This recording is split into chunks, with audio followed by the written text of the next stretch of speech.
The other areas that I wanted to touch on with you, Dan, was just some of the insights here about the upcoming changes in regulation in the UK. On the pre-panel call, you mentioned, how this might affect the white paper and also the levy as well.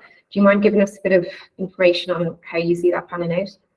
Yeah, I think probably my top prediction for this year will be that we will see some delays to those changes in the UK regulation, both from the white paper point of view, the statutory levy point of view. I think that there's two huge moving parts in that. One being the resource requirement for the UK regulator.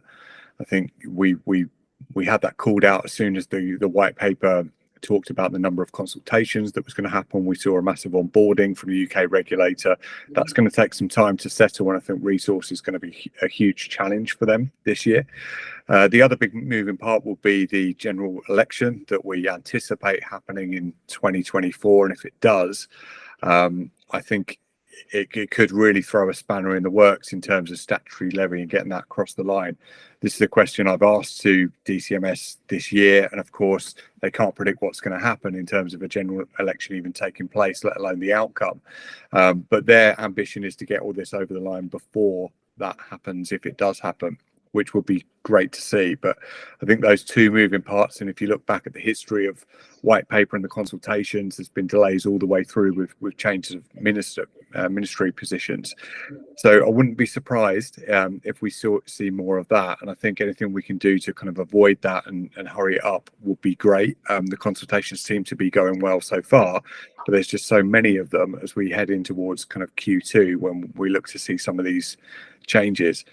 I think stricter regulations being the number one prediction of the people that have attended today is interesting, because personally I don't see any surprises happening this year, certainly in the UK. When I spoke to Andrew Rhodes shortly after the white paper announcement last summer, he definitely said that they wouldn't be focusing on anything outside of that remit, that mandate that they have.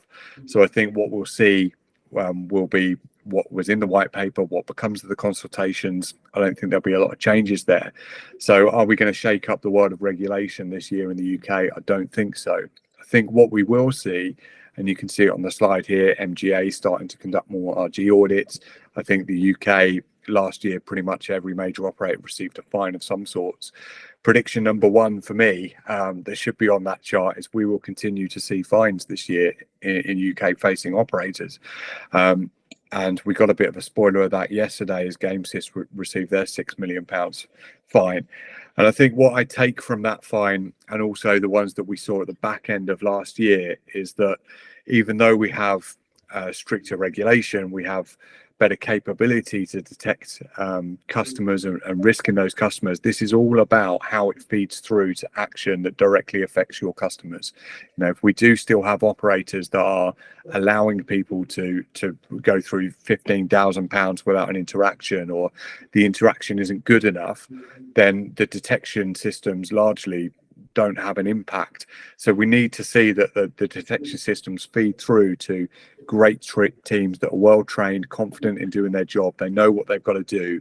They can react to these kind of changing regulations and expectations. Because now we're seeing from that GameSys fine yesterday, 15,000 in 6 months. They had a safer gambling interaction. The interaction was not good enough. So for me, that's the big missing link in all of this.